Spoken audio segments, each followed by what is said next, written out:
it takes to get you the in-depth info on local schools you won't find anywhere else. Things like student-teacher ratio, test scores, and school programs.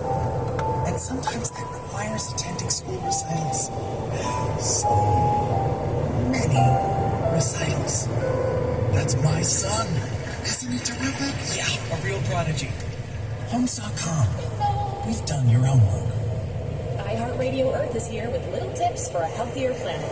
A staggering 8 million tons of plastic ends up in the world's oceans every year. If current trends continue, our oceans could contain more plastic than fish by 2050. Do your part. Purchase items made from renewable or recycled content and recycle whenever possible. Brought to you by iHeartRadio Earth and the National Environmental Education Foundation. To find more tips for smarter, sustainable living or to take action in your own community, go to iHeartRadio.com/Earth.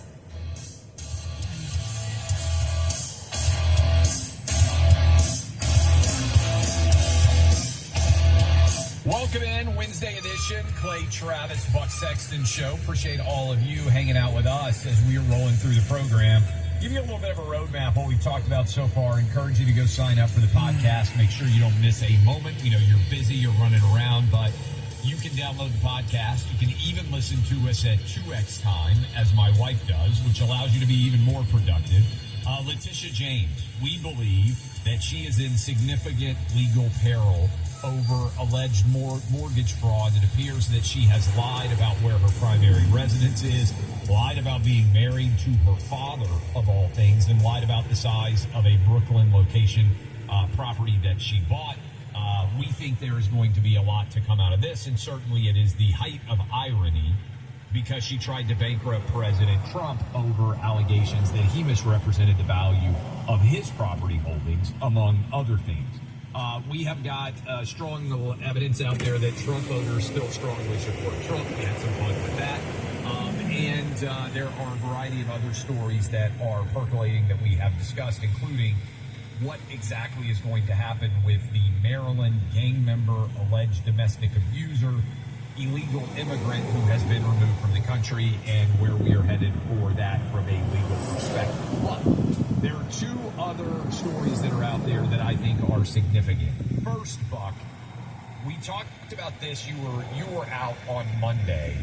I said, look, whoever was responsible for trying to burn down the Pennsylvania governor's residence is a really bad guy. Regardless of what his political motivations were, there should be incredible, significant punishment levied against this guy. It doesn't matter whether the governor's a Democrat or Republican. This shouldn't happen, or an independent.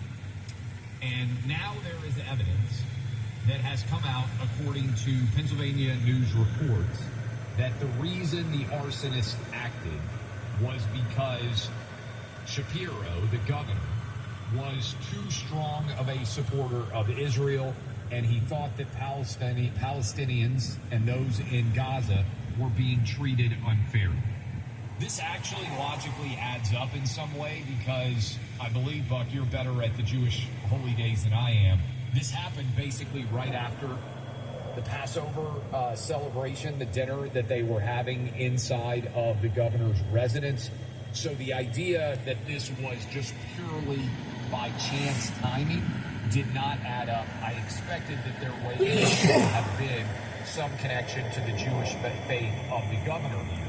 And so this arsonist told authorities, according to reports coming out of Pennsylvania this morning, that his motivation was basically trying to kill the governor, who is Jewish, and his family because he believed that they had not been protective enough of Palestinian rights as it pertains to the response of October 7th.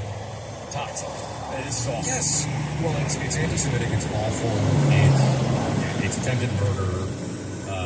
It's horrible on a human level because he's a man. He's a husband. He's got a wife and kids in the house.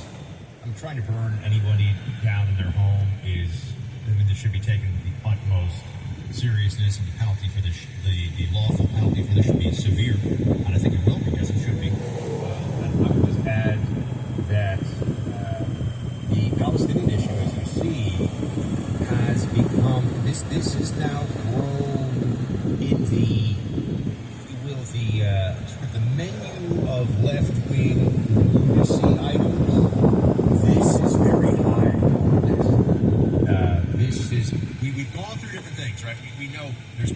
trans agenda stuff, which we'll have more on that actually, what's going on with Maine and the Trump administration there. But there's the trans agenda stuff. There's Ukraine, which some people on the left, oddly, have decided is the most important thing in the world.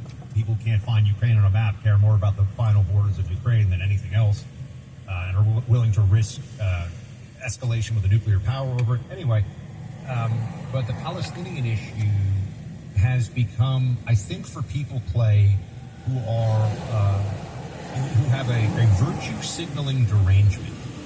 I mean, I'm really trying to get into the psychology of this, but for people who are absolutely desperate to latch on to something because they tend to be very unhappy with their lives, they tend to have a lot of unresolved psychological issues.